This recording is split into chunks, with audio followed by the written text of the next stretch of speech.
Shalom, bien-aimés dans le Seigneur, nous vous saluons dans le nom précieux et glorieux de notre Seigneur Jésus. Nous sommes dans la joie de pouvoir réellement communier ensemble.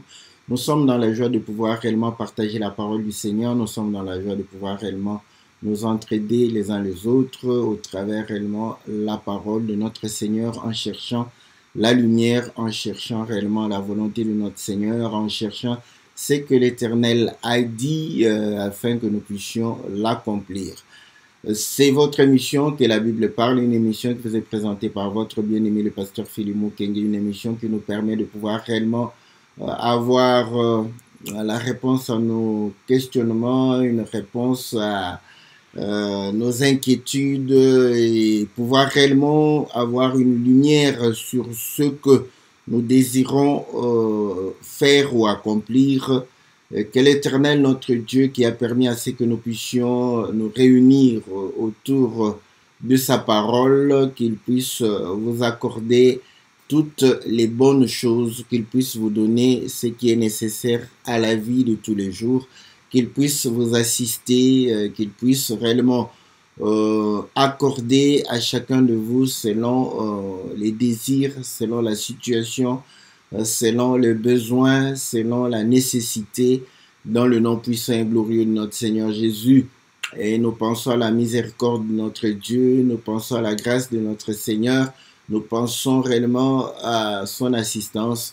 Nous prions afin que l'Éternel puisse guérir ceux qui sont malades, qu'il puisse réellement apporter le secours pour ceux qui sont dans la détresse, dans le nom puissant et glorieux de notre Seigneur Jésus. Oui, c'est votre mission que la Bible parle, présentée par votre serviteur, le pasteur Philippe Mukenge, tous les mercredis à partir de 20 h. Et nous répondons à vos questions. Voilà pourquoi nous avons toujours dit, si vous avez une question, posez-la nous, car nous allons pouvoir réellement vous répondre selon la grâce du Seigneur. Ainsi, l'émission est interactive au travers de vos questions. Nous vous donnons des réponses selon la grâce que nous avons. Si nous n'avons pas la réponse, nous pourrions réellement demander à d'autres hommes de Dieu qui sont capables de pouvoir réellement apporter de lumière, et ainsi nous allons venir vous apporter la lumière. Voilà, bien-aimés dans le Seigneur, participez au travers de vos questions, au travers aussi le soutien que vous nécessitez de nous faire en participant dans les lives. Donc ça nous encourage lorsque vous partagez, ceux qui s'abonnent à notre compte YouTube, tout cela c'est de l'encouragement. Priez aussi pour nous, pour que nous ayons de la force, de la sagesse, de l'intelligence, afin de pouvoir réellement apporter la lumière au peuple de Dieu. La fois passée, nous avons répondu à la question de notre bien-aimé Todd Mbemba qui demandait quelle était la place des richesses dans la vie d'un enfant de Dieu, richesses matérielles, et si l'évangile de la prospérité était conforme aux Écritures. Nous avons répondu que effectivement la prospérité est réellement conforme aux Écritures et c'est réellement une des promesses qui devrait s'accomplir dans la vie de tout un chacun de nous, et que nous devrions réellement être accompagnés de la prospérité de Dieu, car les richesses matérielles nous permettent de pouvoir réellement créer des richesses dans le royaume des cieux, dans le ciel, et ceci nous permet de pouvoir saisir la vie éternelle. Voilà pourquoi nous avions dit que les biens matériels doivent concourir à élever le nom du Seigneur, nous permettre de pouvoir accomplir l'œuvre de Dieu, nous permettre de pouvoir réellement secourir les frères et sœurs qui sont dans le besoin, nous permettre de pouvoir réellement apporter notre contribution matérielle pour l'avancement de l'œuvre. À ce moment-là, les biens que nous possédons participent à l'œuvre de Dieu, tel que cela a été avec David, qui a dû réellement donner des biens et qui a demandé au peuple de pouvoir réellement donner des biens afin qu'on puisse réellement construire le temple pour le Seigneur. Malgré qu'il lui a été dit de ne pas le faire et que son fils allait le faire, mais il a il a dû réellement amasser comme on dit, des provisions pour son fils.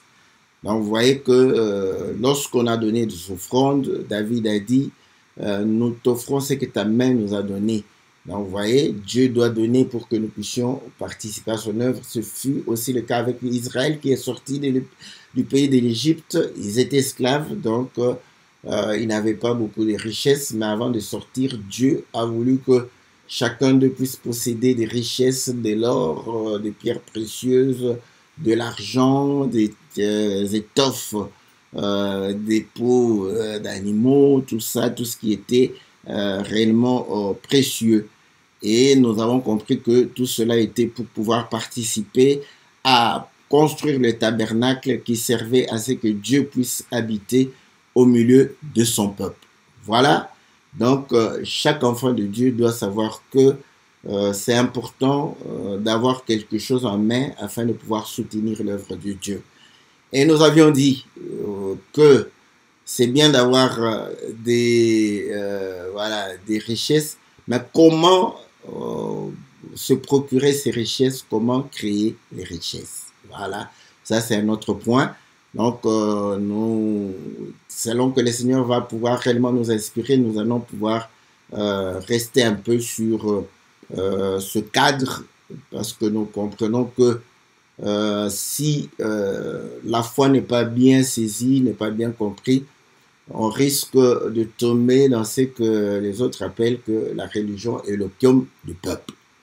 Salutations à tous les bien-aimés, fidèles à l'émission. Nous saluons, n'est-ce pas, la sœur Pélagie, nous saluons le bien-aimé Adèle, nous saluons notre ami Kadir, nous saluons le bien-aimé Victor, que les seigneurs vous sont très favorables.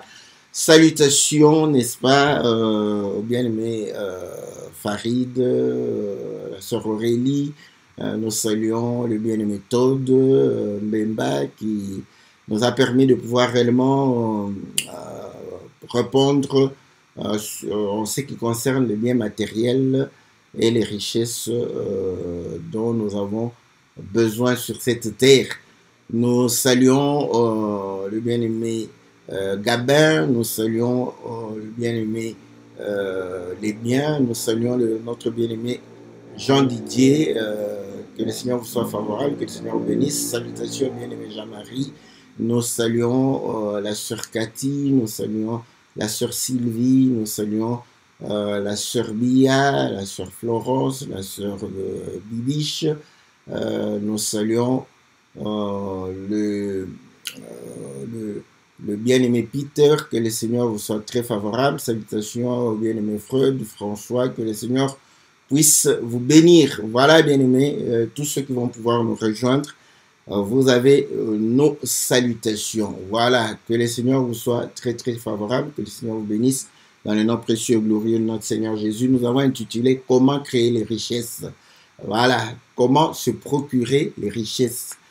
Il y a une façon simple de pouvoir se procurer des richesses, c'est de pouvoir travailler. Donc c'est par le travail qu'on crée des richesses, par le travail qu'on se procure des revenus, de l'argent, n'est-ce pas? Donc voilà, maintenant, nous avons deux possibilités et la plus grande possibilité aujourd'hui qui s'offre à la plupart d'entre nous, c'est de pouvoir trouver un travail, c'est-à-dire aller dans le marché du travail et il y a des gens qui offrent du travail et tu dois trouver le travail. Donc voilà, maintenant, pour travailler, vous devez être capable de pouvoir accomplir la tâche qui vous est demandé. Et pour pouvoir accomplir cette tâche, vous devrez réellement connaître, n'est-ce pas, avoir les connaissances qui vous permettent de pouvoir réellement accomplir cette tâche. Comment se procurer, n'est-ce pas, les connaissances? Donc, nous sommes dans un monde où il y a l'offre du travail dans des domaines bien précis. Donc, vous savez déjà que il y a, voilà, la médecine offre du travail, nous avons voilà, les finances offrent du travail pour être banquier, pour être je ne sais qui encore. Vous avez, n'est-ce pas, je peux dire quoi encore, donc la sécurité offre du travail, l'armée offre du travail. Donc, il y a le travail, dans le monde du travail, il y a beaucoup d'offres du travail. Donc, c'est à nous de pouvoir être capables d'accomplir les tâches qui nous sont demandées. Maintenant, comme les offres du travail sont déjà déterminées, je crois que Charlemagne, n'est-ce pas, avait compris qu'il fallait avoir, n'est-ce pas, des hommes qui soient capables de pouvoir répondre à cette offre du travail. D'où il a exigé que tout le monde puisse aller étudier. Parce que c'est là où nous apprenons comment accomplir les tâches. Voilà pourquoi il a formalisé l'école. Donc cela voudrait dire qu'avant que Charlemagne ne formalise l'école, l'école existait, mais sous forme informelle, c'est-à-dire, excusez-moi le français, n'est-ce pas? Donc, c'était, on peut dire, l'école buissonnière. Donc, ce n'était pas structuré, peut-être tel que Charlemagne l'a voulu, ou bien peut-être avant cela, c'était déjà structuré. Mais on comprend que avant que l'école ne soit structurée, n'est-ce pas, l'apprentissage se faisait, n'est-ce pas, dans la société, et la plupart du temps, les parents apprenaient à leurs enfants, n'est-ce pas, les métiers. Voilà. Donc, c'est comme ça que les choses se sont faites. Donc, c'était l'apprentissage des métiers au niveau de la société, au niveau des familles. Et je crois aussi, quand un enfant voulait faire quelque chose de différent, on pouvait peut-être l'envoyer, n'est-ce pas, là où ce qui l'intéressait, afin qu'il aille apprendre. À ce moment, il ne va pas peut-être apprendre chez ses parents. Donc, on comprend que, de toute manière, comment les gens étaient capables de pouvoir faire certains métiers, c'était parce qu'ils apprenaient. Ils apprennent dans une école formelle ou dans une école informelle. Donc, c'est de l'apprentissage. Donc, on ne peut pas, c'est toujours de l'apprentissage. Donc, il faut étudier. Donc, c'est pourquoi nous disons qu'aujourd'hui, nous devons, n'est-ce pas, encourager les frères et les sœurs à pouvoir réellement étudier, les sœurs et les frères à pouvoir acquérir de la connaissance. Donc, aller à l'école. Et voilà pourquoi dans aujourd'hui les pays que nous estimons être le mieux nantis sur le plan économique, financier, matériel, technologique, ils obligent leurs enfants de pouvoir faire l'école. Donc, l'école de base est obligatoire. Donc, et c'est pratiquement gratuit, c'est-à-dire que l'État prend en charge. Donc maintenant, quand l'État prend en charge, les parents doivent aussi accompagner l'État en exhortant les enfants à aller à l'école, en les encadrant pour qu'ils puissent aimer, n'est-ce pas, ce qu'ils font à l'école afin de pouvoir apprendre. Et c'est comme ça que lorsqu'ils vont apprendre, ils seront orientés selon les domaines qu'ils voudrions, ils peuvent vouloir exercer. Et on va pouvoir réellement, voilà, les orienter, n'est-ce pas, d'une manière ou d'une autre. Excusez-moi, je vais prendre mes lunettes, voilà. Donc, d'une manière ou d'une autre. Voilà, ça c'est que ce qui est commun à tout le monde. Mais je parle en Europe ici, voilà, il y a des moments où l'offre du travail est moindre par rapport à la demande aux besoins du travail. Donc, ce qui fait que il y a des gens qui restent au chômage. Mais qu'est-ce qu'ils font? Vous allez comprendre que ils essaient de pouvoir permettre à ceux qui sont au chômage, parce qu'ils ont des capacités dans un domaine bien précis et qui ne peuvent pas y accéder parce que c'est déjà pléthore dans ce domaine-là, ils leur apprennent, vous voyez, c'est toujours l'apprentissage, ils leur remettent dans l'apprentissage, mais dans un autre domaine où il y a besoin, n'est-ce pas, de travailleurs. Donc, vous voyez, ils organisent ça de telle sorte que quelqu'un puisse apprendre aussi pour pouvoir faire un autre domaine. Voilà. Mais malgré ça, il y a beaucoup de pays qui ne sont pas dans ce qu'on appelle le plein emploi. Donc cela voudrait dire que malgré que tu peux avoir des formations, donc comme l'offre de travail ne correspond pas à la demande du travail, donc il y aura toujours des gens qui vont rester au chômage. Ah. Maintenant ça, lorsque nous descendons dans les pays en voie de développement, vous allez voir que le nombre d'offres de travail est trop bas, il y a trop de demandeurs d'emploi, ce qui fait que, bon, généralement, les gens disent qu'il n'y a pas d'emploi. Et face à une telle situation, que font les frères et sœurs en Christ? On le voit remplir, n'est-ce pas, les églises pour aller prier afin que Dieu puisse leur donner du travail. Ont-ils tort? Pas nécessairement, parce que c'est Dieu qui donne le travail.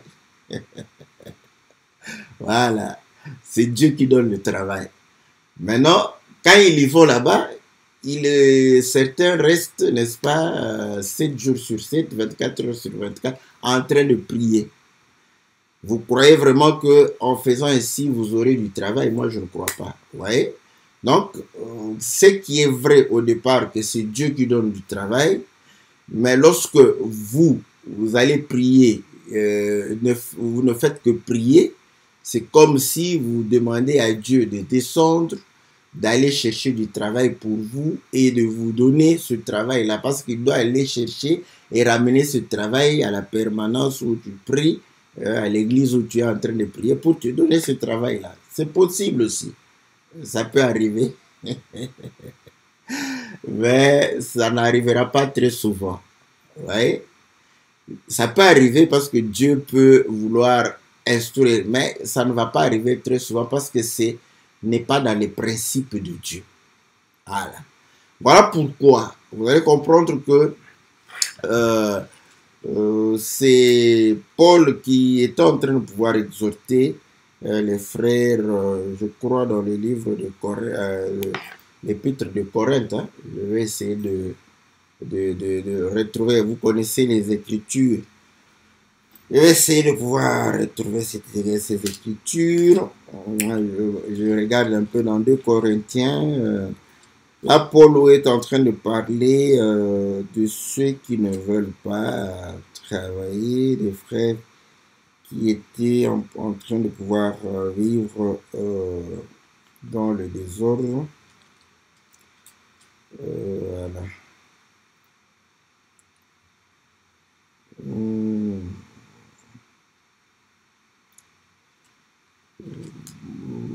Donc,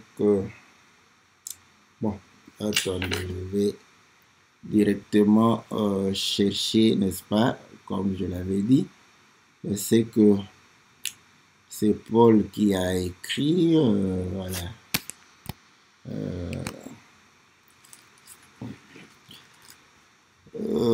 Voilà, celui qui ne travaille point, qui ne travaille point. Voilà.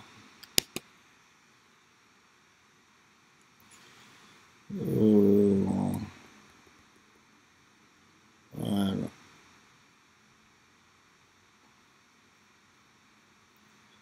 Ah, celui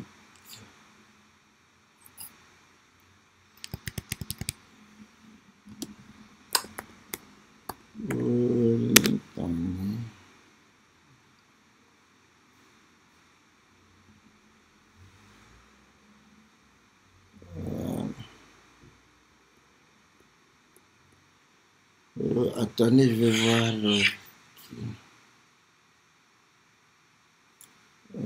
Éphésiens dit quoi? Je vais voir dans Éphésiens.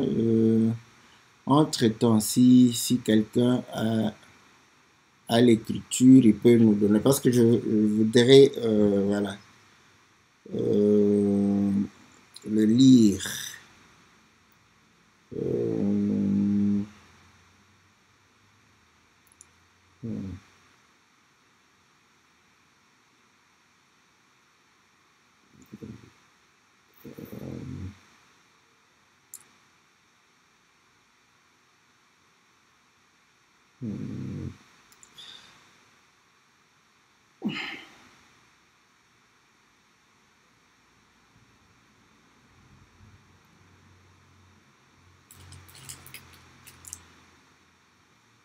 Je suis...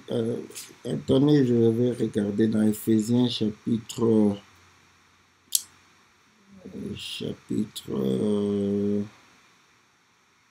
4, qu'est-ce qu'il dit là?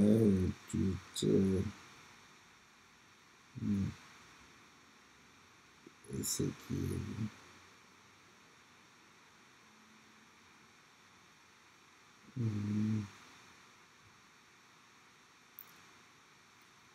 Ok. Attendez, je vais voir dans 1 Thessaloniciens si c'est là aussi. 1 Thessaloniciens, qu'est-ce qu'ils nous ont dit ici?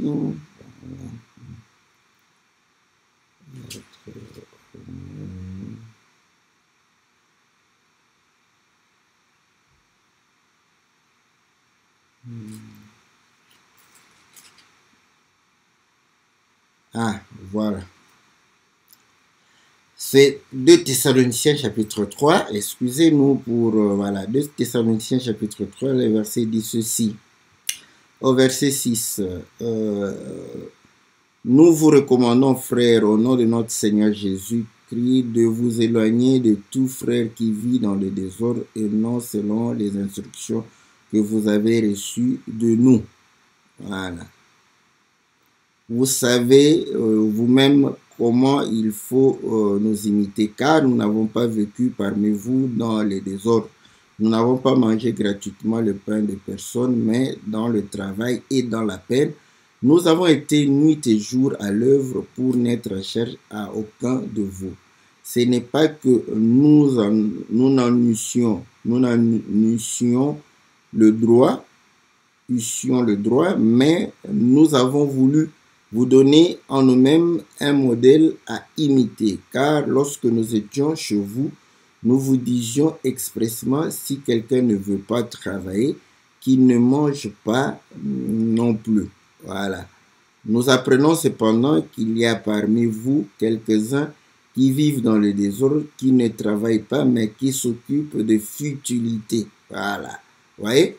Donc, vous allez comprendre que Paul a dû dire qu'il fallait travailler. Donc, on ne peut pas se réfugier, n'est-ce pas, dans la prière pour ne pas travailler.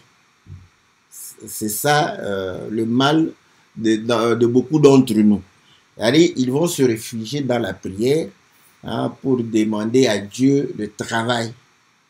Nous savons que c'est Dieu qui donne le travail, mais que la prière ne devienne pas un refuge pour ceux qui ne veulent pas travailler. Quand tu le fais, tu vis en désordre. C'est que Paul dit que de tels frères sont des frères, mais ils vivent dans le désordre parce qu'ils veulent manger, n'est-ce pas, gratuitement le pain que les autres sont en train. Mais il a dit, il faut travailler et c'est dans la peine. Voilà. Donc, vous allez comprendre que le travail crée des richesses, le travail crée des revenus. Donc, nous avons la possibilité de chercher du travail chez quelqu'un, chez autrui, n'est-ce pas? Mais maintenant, quand vous êtes dans un environnement où il y a moins d'offres de travail, qu'est-ce qu'il faut faire? C'est ça, c'est que nous disons. Beaucoup d'entre nous, quand vous leur parlez, ils vous disent, mais il n'y a pas de travail. Vous voyez? Donc, comme il n'y a pas de travail, ce n'est pas ma faute. Je cherche du travail, je ne trouve pas du travail. Tu veux que je fasse quoi? Oh, voilà, c'est à cela que nous voulons répondre. Lorsque tu cherches du travail et tu ne trouves pas du travail, qu'est-ce que tu peux faire? Nous te disons déjà à prime abord que tu ne dois pas croiser les bras. Parce que si tu croises les bras, la pauvreté va pouvoir réellement te surprendre. Comme Proverbe le dit, n'est-ce pas, qu'en croisant les bras, la pauvreté va te surprendre. Donc, le fait de pouvoir croiser les bras est déjà une mauvaise solution. Tout le monde le sait. Maintenant, pour camoufler que tu croises les bras, c'est comme ça que tu vas pouvoir aller te réfugier dans la prière. Prier du matin au soir, des jeûnes multipliés. À ce moment-là, tu vas comprendre que, en fait, que tu seras bon. Certains pasteurs ne peuvent rien te dire. Pourquoi? Parce que tu seras efficace pour le travail du pasteur. Mais cependant, toi-même, pour ta survie, pour ta vie, tu ne vas pas progresser. Au moins, le travail que dirigent les ministres va pouvoir bénéficier, n'est-ce pas, de ta participation parce que tu vas être là-bas. Donc, Paul a déjà recommandé que ceux qui ne veulent pas travailler vivent dans le désordre. Donc, ce n'est pas parce que nous avons cru au Seigneur que nous ne devons pas travailler.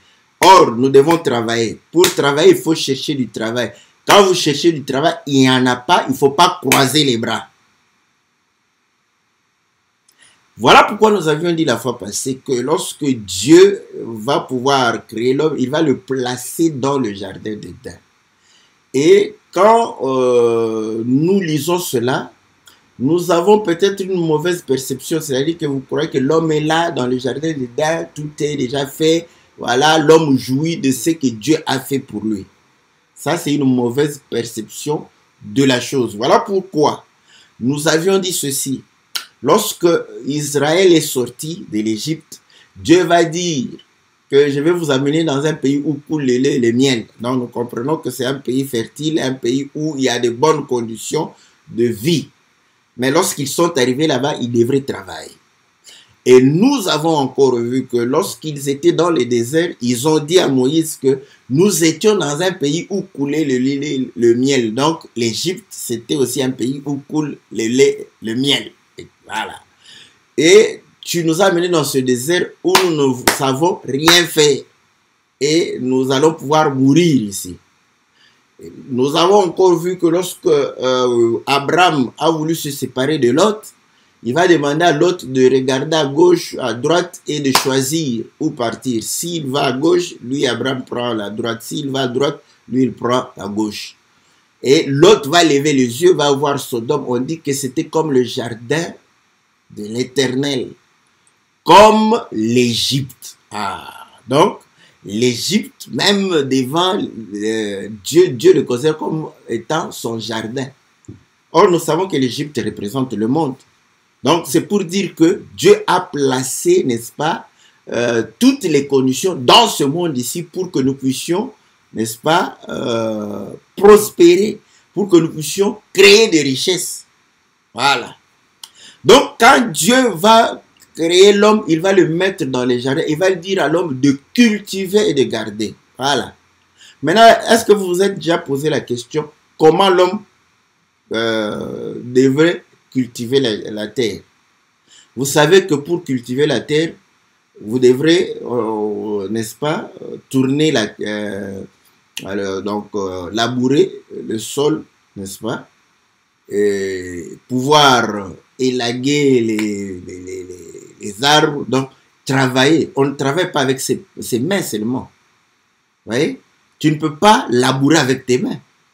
Mais quand Dieu plaça l'homme dans le jardin, on ne nous a pas dit que Dieu lui a mis des tracteurs, il a trouvé des tracteurs, il a trouvé des moissonneurs, il a trouvé des semoirs, tout ça, hein, dans le langage moderne aujourd'hui, où Dieu lui avait fait des pelles, n'est-ce pas, des houes, des machettes, donc il lui a fait il avait disposé toutes ces choses-là et l'homme devrait utiliser. Donc, Dieu a placé l'homme sans ce matériel-là. Mais il a dit à l'homme de cultiver. Vous voyez? Donc, vous allez comprendre que là, il est dans le jardin où c'est une terre fertile, où, voilà, le climat, n'est-ce pas, est disposé pour qu'il puisse se procurer tout ce dont il a besoin. Mais il doit travailler. Mais les outils du travail, Dieu ne lui a pas donné. J'aime ça. J'aime ça. Vous voyez maintenant que quand on lisait que Dieu plaça l'homme dans les jardins d'Éden, donc on croyait que, voyez, quand vous regardez les images des dessins parfois, on vous montre l'homme dans le jardin, un beau jardin, comme si il ne faisait. Comment il travaillait? Il ne pouvait pas labourer avec ses propres mains. Qu'est-ce qui nous dit qu'il ne pouvait pas labourer avec... Voilà pourquoi quand vous allez voir la description du jardin d'Éden, on vous parle, n'est-ce pas, des pierres précieuses, on vous parle des métaux, n'est-ce pas, qu'il y avait dans le jardin d'Éden. Cet aspect, n'est-ce pas, de ces richesses-là, nous l'exploitons assez rarement. Je vais lire l'écriture dans la description du jardin. Nous sommes dans Genèse chapitre 2. Voilà. On dit ceci au verset 10. Un fleuve sortait pour arroser le jardin et de là il s'est divisé en 4 bras. Le nom du premier est Pishon et celui qui entoure tout le pays d'Avila, où se trouve l'or. L'or de ce pays est pur. On y trouve aussi le bdellium et la pierre d'onyx. Le nom du second fleuve est Guion, c'est lui qui entoure tout le pays de Couche. Le nom du troisième est Idékel, c'est celui qui coule à l'orient de la Syrie. Le quatrième fleuve, c'est Euphrate. Donc, vous allez voir que ici, Dieu va placer quelques signes pour montrer qu'il y avait, n'est-ce pas, dans le sol, des métaux précieux, des pierres précieuses, n'est-ce pas, dans le sol. Maintenant, qu'est-ce qu'il va me dire? Parce que, qu'est-ce qu'il va me dire que Adam ne pouvait pas travailler, n'est-ce pas, avec les mains seulement, sans les outils. Je doute fort. Je doute fort. Bon, maintenant, ok, ils sont dans les jardins, n'est-ce pas? Ils travaillent. Mais quand on les a chassés du jardin, dites-moi, quand on les a chassés du jardin, c'est là où ils ont commencé à se poser la question, comment on va cultiver? Comment Abel Abel lui, il élevait Caïn, comment il a cultivé? Avec quoi il a cultivé la terre? Où le Seigneur a même dit que tu vas travailler la terre et tu mangeras la sueur de ton front. Ça, donc, maintenant, comment il le fait avec ses propres mains? Non, avec des outils. Donc, là, vous allez comprendre que quand Dieu te met dans des conditions, c'est-à-dire la terre ici, il y a toujours quoi faire, parce que la terre, c'est aussi les jardins de Dieu. C'est l'Égypte, non? L'Égypte, c'est le jardin de Dieu. Donc, il y a tout ce qu'il y a ici sur cette terre pour que nous puissions prospérer. Maintenant, quand il n'y a pas d'offre du travail, il faut réfléchir. C'est comme Adam, on l'a placé là-bas. Cultive et garde. Il a commencé à regarder. Mais je vais cultiver comment? La Bible dit qu'il y avait l'or. C'est qu'il a découvert l'or. Le bdellium, c'est qu'il a découvert toutes ces choses.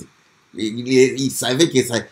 Donc, c'est là où il a commencé à travailler. Mais avec les mains, c'est difficile. Mais si je transforme un peu, n'est-ce pas, ces métaux ici, ça pourra m'aider à pouvoir travailler la terre. Pour preuve, n'est-ce pas? C'est dans Genèse chapitre 5 où l'élément va ressortir. Genèse chapitre 5 au verset 20. Ada, en fait, enfanta Jadal, le père, il fut le père de ceux qui habitent sous des tentes et près des troupeaux. Le nom de son frère était Jubal. Il fut le père de tous ceux qui jouent la harpe et du chalumeau. Voilà. Donc ici, nous voyons que il y a, Dieu répète, hein, on avait Abel qui s'occupait des animaux, Caïn de l'agriculture. Et maintenant, dans la postérité de Caïn, vous allez voir que Jabal, il va s'occuper de troupeaux. Ils étaient dans les tentes et des troupeaux. Maintenant, on dit qu'il sera le père de ceux qui jouent la harpe et le chalumeau. Posons-nous maintenant la question. La harpe est faite avec quoi? Avec du bois, n'est-ce pas? Et les bergers ont très souvent besoin de quoi? Ils ont besoin de bâtons, donc du bois, pour pouvoir orienter, n'est-ce pas, les troupeaux. Donc c'était des gens qui manipulaient le bois à un certain moment, parce que quelqu'un va me dire, oh, c'est un homme, il est réfléchi, c'est cartésien. C'est ce que je dis, c'est que ça s'est passé comme ça. Mais la Bible, c'est un résumé, n'est-ce pas? On ne peut pas vous écrire tout. Parce qu'il faut se poser la question. Donc, comme ils manipulaient le bois, vous allez comprendre qu'ils avaient besoin de repos. Et dans leur temps de repos, n'est-ce pas? Ils ont commencé à chercher à se détendre. C'est là qu'ils ont commencé à pouvoir fabriquer les instruments à cordes et à pouvoir sentir que non, il y a des sons qui sortent. Et c'est comme ça qu'ils ont commencé, avec ce son, jouer la musique pour se détendre. Ouais, c'est très logique. Hein? Les écritures sont faites pour réfléchir. Voilà. Donc, à ce moment, vous comprenez que ils vont faire réfléchir donc, leur cerveau pour savoir utiliser ce qu'ils avaient en main. Maintenant, vous allez comprendre que ceux qui labourent, donc, vous voyez, ils labourent. Qu'est-ce qu'ils vont trouver dans la terre? Des pierres. Ils peuvent trouver des métaux. Parce qu'un laboureur va, en labourant, enlever tout ce qui peut faire obstacle, n'est-ce pas, pour que la sémence ne puisse pas bien s'enraciner. Donc, en enlevant ces métaux-là, ils ont des métaux entre leurs mains. Donc, ils vont comprendre que voilà, si nous avions commencé à utiliser le bois, parce que le bois était visible, ils trouvent le métaux, ils trouvent que le métaux est plus dur que le bois, vaut mieux transformer le métal qu'ils avaient en un instrument de travail. Voilà pourquoi vous allez voir que ceux qui avaient, n'est-ce pas, cette partie d'agriculture, la Bible dit au verset 22, Tila de son côté enfanta Tubal-Caïn qui forgeait tous les instruments d'airain et de fer. Voilà. Et la sœur de Tubal-Caïn était Nama. Voilà. Donc, vous voyez, donc eux, parce qu'ils étaient en train de labourer, ils ont découvert de l'airain, ils ont découvert le fer.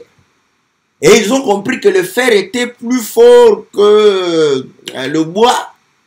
Donc, ils ont préféré maintenant faire des instruments, la houe, n'est-ce pas, pelle, machette, tout ça, avec le métal, les métaux qu'ils trouvaient dans la terre.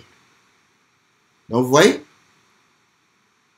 pour montrer que lorsqu'on réfléchit, on peut créer, n'est-ce pas, une activité et produire. Donc, vous avez une option. Si on ne vous offre pas du travail, vous pouvez croiser les bras et ne rien faire. Et rester pauvre jusqu'à l'avènement du Seigneur. Voilà. Vous allez rester pauvre jusqu'à l'avènement du Seigneur. Et tu seras sauvé comme Lazare. Lazare était pauvre, il est mort pauvre, il est allé dans les seins d'Abraham. Tu iras dans les seins d'Abraham, tout en étant pauvre.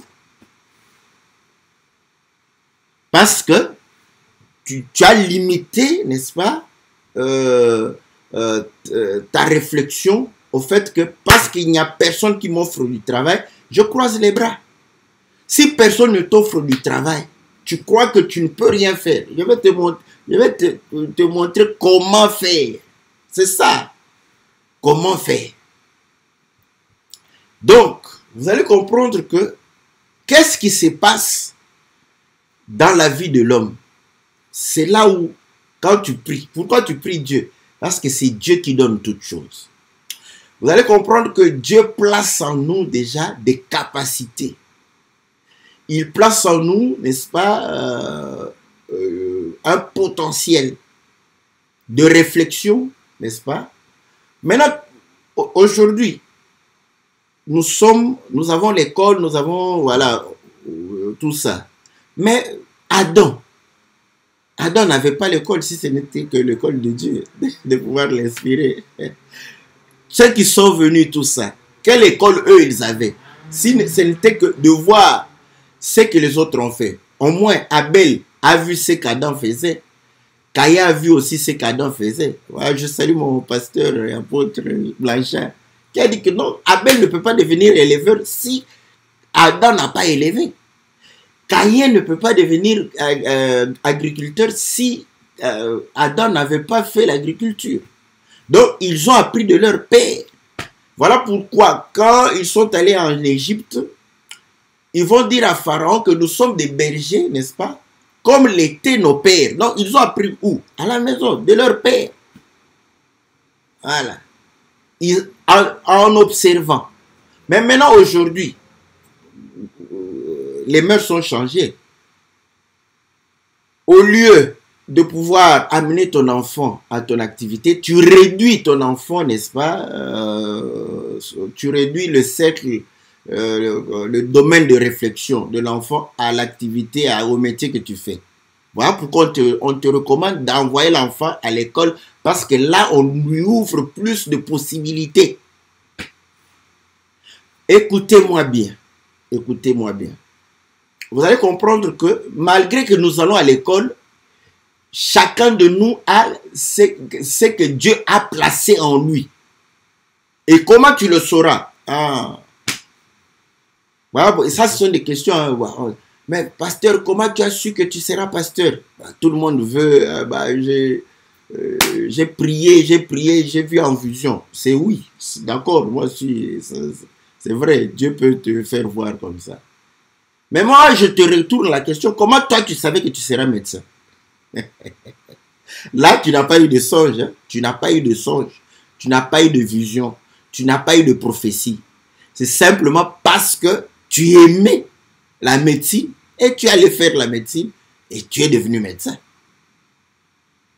Mais pourtant, tu étais, peut-être, tu avais peut-être 14 ans, mais tu t'es dit que non, moi je serai médecin. Est-ce que toi, tu connais l'avenir? Tu ne connais pas l'avenir. Mais tu es devenu médecin. Oui? Donc, vous allez comprendre que chacun de nous a quelque chose qu'il a reçu de Dieu. Voilà. Bon, je peux prouver que Dieu, c'est Dieu qui donne. Hein? Lisons dans Exode chapitre 28. Exode chapitre 28.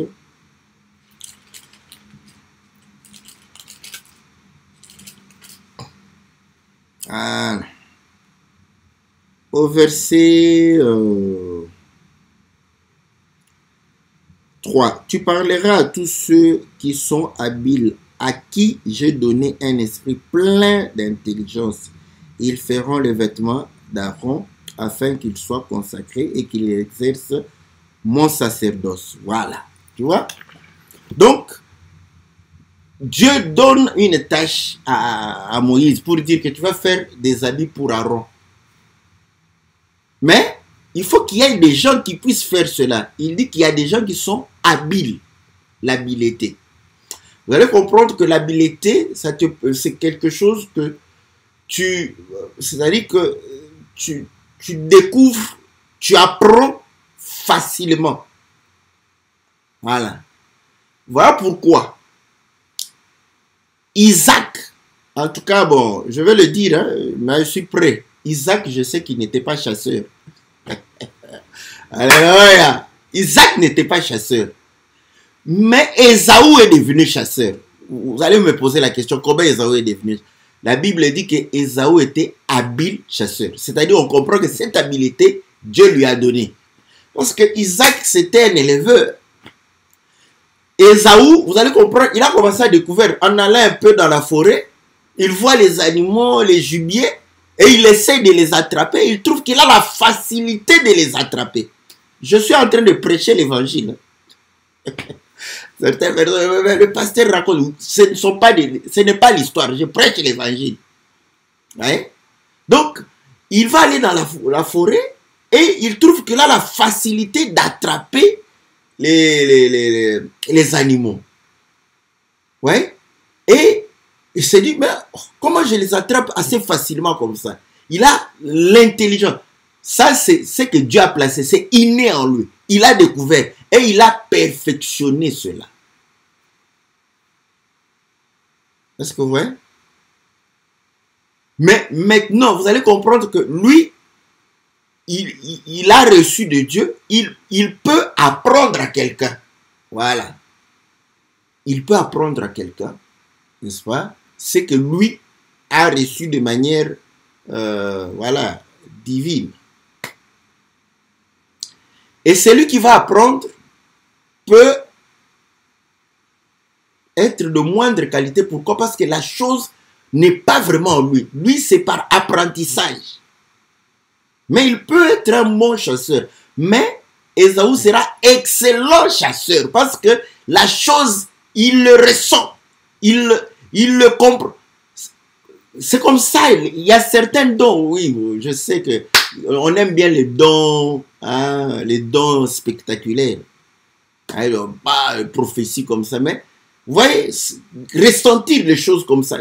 Allez poser à Ésaü s'il rêvait, il s'est endormi, il a rêvé qu'il chassait. Non. Il le ressent. Donc, quand il arrive, il le ressent ça. Il ressent que non, je le fais facilement. Voilà pourquoi quand nous allons à l'école, vous allez comprendre que ce que Dieu a placé en vous, vous allez apprendre ça facilement. Et vous allez retenir ça facilement. Et ça peut te donner déjà une idée de ce que tu peux faire. Parce que si tu te connais, tu réussiras. Ce sont les secrets de la réussite. Bon, on va venir vous expliquer, voilà, les secrets de la réussite. Donne la dîme tous les jours. Je ne suis pas contre cela. Vous ne me comprenez pas très mal. Je ne suis pas contre cela. Tu peux donner la dîme ou l'offrande, comme on dit, tu es encore au chômage, mais on te dit fais un sacrifice, donne une offrande là pour mettre Dieu en défi, pour tout ça. Tu peux le faire. Mais si tu ne te connais pas, tu ne connais pas ce que tu es capable de pouvoir faire, tu ne vas pas réussir. Quelqu'un va poser la question. Vous voyez, vous n'aimez pas poser, moi je vais poser des questions et répondre. Mais comment je saurais que je suis capable de faire quelque chose? C'est ce que je suis en train de pouvoir dire. C'est quand tu essayes quelque chose et tu le fais facilement. Déjà, comprends que non, ça, c'est quelque chose que je fais facilement. Vous voyez, ça ne te demande pas des énergies voilà, énormes. Donc, tu le fais facilement. Tu le comprends facilement. Tu as les tenants et les aboutissants de la chose de manière comme si c'était déjà en toi. Comprends que ça, c'est le domaine dans lequel tu dois exercer. Voilà. C'est comme ça qu'on se découvre. Mais maintenant, nous allons à l'école. Là, on apprend pour avoir une grande ouverture d'esprit. Mais tu vas comprendre qu'il y a des choses où tu feras facilement. Par exemple, vous apprenez l'anglais. Les autres ont des difficultés de parler l'anglais, mais toi, tu parles facilement l'anglais. Mais tu dois te dire déjà que non, l'anglais peut être un élément qui va me permettre d'évoluer dans la vie. Voilà. Commence à réfléchir. Parce que tu parles facilement l'anglais. Maintenant, tu vas chercher le travail, tu ne trouves pas du travail. Parce que tu n'as pas fait la pédagogie, tu n'as pas fait... Et tu croises les bras. Oh non, mais qu'est-ce que tu veux? Tu vas prier là-bas. Tu pries, matin, midi, soir. Non. Mais comme tu parles, je donne des exemples, tu parles l'anglais facilement comme ça. Or, aujourd'hui, vous allez comprendre que les gens partent à Dubaï. Là, vous allez comprendre que l'anglais est. Mais commence avec tes relations. Dire que non, est-ce que je peux t'apprendre l'anglais? Parce qu'il faut, c'est l'anglais parlé. On n'a pas besoin d'écrire. Ah, Seigneur Jésus. Mais toi, tu vas te dire, il n'y a pas du travail. Qu'est-ce que je peux faire? J'ai prié Dieu matin, midi, soir. Dieu ne répond pas. Mais tu parles l'anglais. Tu parles anglais et il y a des gens qui veulent apprendre l'anglais. Tu ne le sais pas que tous ceux qui voyagent, ils sont terrorisés quand ils arrivent à Dubaï, quand ils arrivent, n'est-ce pas, à Singapour. Ils ont l'argent, mais c'est terrorisé parce que personne ne parle français là-bas. Tout le monde parle anglais. Son anglais de English for Africa, il oublie ça. Toi, tu connais l'anglais et tu es là. Mais qu'est-ce que je veux faire? Parce que tu ne réfléchis pas. Tu ne réfléchis pas avec... Si tu commences à réfléchir, mais qu'est-ce que je peux faire avec cet anglais ici? Donc je peux chercher à... Quand tu ne réfléchis pas, tu n'auras pas... Oh! Mais, entre-temps, quand tu pries, oh Seigneur, sois béni, sois exalté, car tu es Dieu, le ciel est à terre. C'est toi qui as créé. Tout ceci a été en toi. Bon, je vais te dire où ça a été en Dieu. Parce que tu sais que Dieu avait une tête. A une tête. Hein? C'est pas moi qui l'ai dit. Hein? Tout ça était dans la tête de Dieu. Ouais? Le monde, l'univers, visible et invisible, était dans la tête de Dieu. Dans ses pensées. Tu admires Dieu de ce qu'il a fait, mais ça vient d'où? Parce qu'il y réfléchit. Bon, toi, tu ne veux pas réfléchir. Comment tu vas créer? Voilà. Tu vois? Donc, quand il n'y a pas de travail, c'est parce que nous ne voulons pas réfléchir que nous ne savons quoi faire. Or, qui t'empêche de réfléchir? Qui t'empêche de réfléchir? Personne. Voilà pourquoi les Américains ont dit que tu as le droit de rêver. Ah! Or, quand on te dit de rêver, c'est-à-dire que tu vas commencer à réfléchir.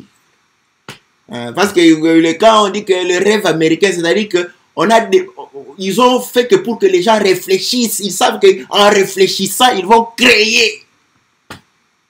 Parce que Dieu a réfléchi. C'est comme ça qu'il a créé. N'est-ce pas quand il dit faisons l'homme à notre image, c'est qu'il a réfléchi. Mais toi, tu ne veux pas réfléchir. Oh, mais qu'est-ce que je dois faire? Je suis allé, j'ai cherché le travail, je n'ai pas trouvé le travail. Vous voyez, qu'est-ce que je dois faire? Je dois prier. Oui, tu dois prier. Merci, tu dois prier. Mais tu vas mourir pauvre comme Lazare. Et nous serons avec toi dans les seins d'Abraham. Toi, tu seras pauvre. Et c'est toi qui sera là pour pouvoir réellement répondre aux riches qui ne veulent pas servir le Seigneur. Quand on va dire que, dis à Antonio de pouvoir aller prêcher, on a dit, lui, il n'avait rien sur la terre. Il n'avait rien. Lui, il ne faisait que prier, la permanence, tout ça. Donc, mais toi, tu as eu beaucoup de choses sur la terre, donc tu n'as pas voulu servir le Seigneur. Tu vas mourir pauvre, mais tu hériteras le royaume des cieux. Pourquoi? Parce que tu ne veux pas réfléchir. Et la tête, je vais te dire, la tête que tu portes là, c'est le plus grand ordinateur du monde. Cette tête que tu as. Tu es impressionné quand tu es devant un ordinateur. Tu es impressionné quand on te montre les serveurs de YouTube, de Yahoo, tu es impressionné. Mais ta tête est plus que tous ces serveurs-là. Ta tête. mais tu ne veux pas réfléchir. Tu ne veux pas raisonner. On t'aide. C'est-à-dire que comment raisonner, c'est toi-même, tu sais. Les choses que tu fais facilement, parce que l'habileté, c'est Dieu qui donne. La facilité de pouvoir accomplir une chose. Maintenant, on dit, n'est-ce pas? Non seulement il est habile, on va lui donner l'intelligence, vous voyez, pour créer davantage. Vous voyez? C'est là où, quand tu as quelque chose en toi et que tu pars encore à l'école, tu seras plus excellent. Hein, tu vois l'importance de l'école.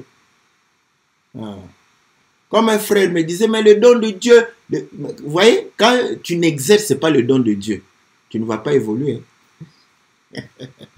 C'est en exerçant le don de Dieu qu'on devient plus excellent dans ce don-là. C'est un don de Dieu qui vient de lui-même. C'est quand tu l'exerces que tu as l'excellence du don. La même chose. Deuxièmement, ce qu'on aime, on le fait même si c'est difficile. Voilà. Donc, il faut qu'on... ce ne sont pas de formules magiques que je te donne des choses simples, dans la parole, qui sont dans la parole. Les choses que tu aimes. Tu peux aimer quelque chose, mais tu n'en as pas encore la capacité. Mais si cet amour est fort, va apprendre. Tu vas comprendre que cet amour va te permettre de pouvoir apprendre facilement, n'est-ce pas? Pour preuve, n'est-ce pas que Jacob a vu les 7 ans qu'il avait fait pour Rachel comme quelques jours. Voilà pourquoi nous interprétons pour dire que 7 ans est égal à 7 jours. Mais c'est le sentiment, c'est l'amour. L'amour pour Rachel. Vous allez comprendre que pourtant quand il explique à Laban, il dit que j'ai souffert la nuit du froid, le jour de la chaleur, et je n'avais pas de sommeil parce que je devrais surveiller nuit et jour tes brebis. Donc il a souffert.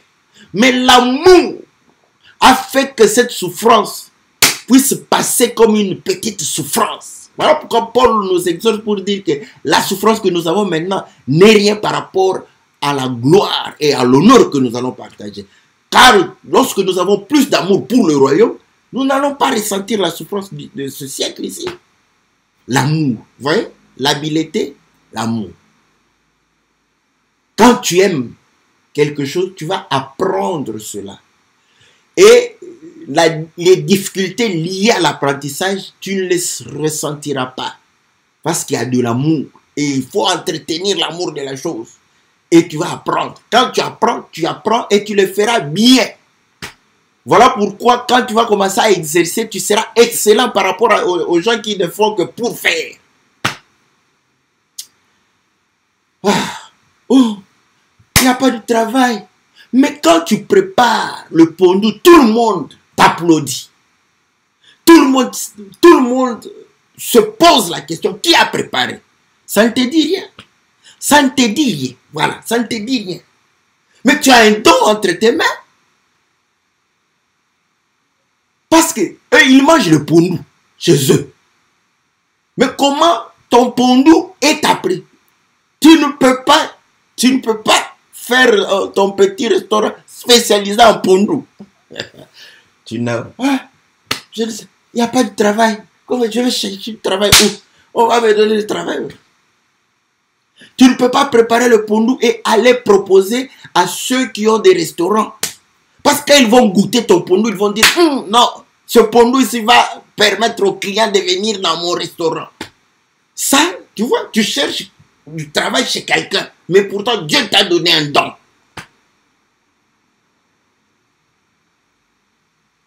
Vous voyez? Parce que nous ne croyons pas à nous-mêmes. Nous ne nous connaissons pas. Voilà pourquoi la pauvreté est en train réellement de nous envahir. C'est comme ça qu'en Europe, vous allez comprendre que le travail a été divisé. Pourquoi? Parce qu'ils ont compris qu'il y a des gens qui sont spécialisés dans chaque domaine. Et quelqu'un va préférer que ceux qui sont spécialisés dans ce domaine-là puissent lui rendre ses services afin qu'il puisse offrir des meilleurs produits à sa clientèle. Tu vas créer comme on dit, une filiale. Vous croyez que ça vient comme ça du ciel pour ça tombe? Non, c'est par rapport à l'habileté, au don, au talent inné que tu as. Tu vas commencer comme ça, des grands restaurants vont commencer à commander de pondou chez toi. Tu es spécialiste de pondou, tu ne prépares que le pondou. Parce que quand tu prépares le pondou, tout le monde est d'accord. Voilà. Donc, vous allez comprendre que beaucoup de chrétiens ne comprennent pas ce qu'ils sont. Et ils ne savent pas, n'est-ce pas, ce qui est à leur portée que Dieu a placé pour pouvoir leur permettre de pouvoir prospérer. Voilà, bien-aimés dans le Seigneur, nous allons mettre un point virgule ici. Donc on va continuer avec, parce que vous devez devenir des riches hein, comme ça. Moi je peux me concentrer sur ce que je sais faire. Enseigner la parole de Dieu.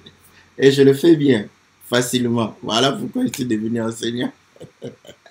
Alléluia. Que Dieu vous soit favorable, que Dieu vous bénisse. On se retrouve lundi, par la grâce de Dieu, mercredi, pour que la Bible parle. Que chacun puisse prospérer dans le nom précieux et glorieux de notre Seigneur Jésus. Amen.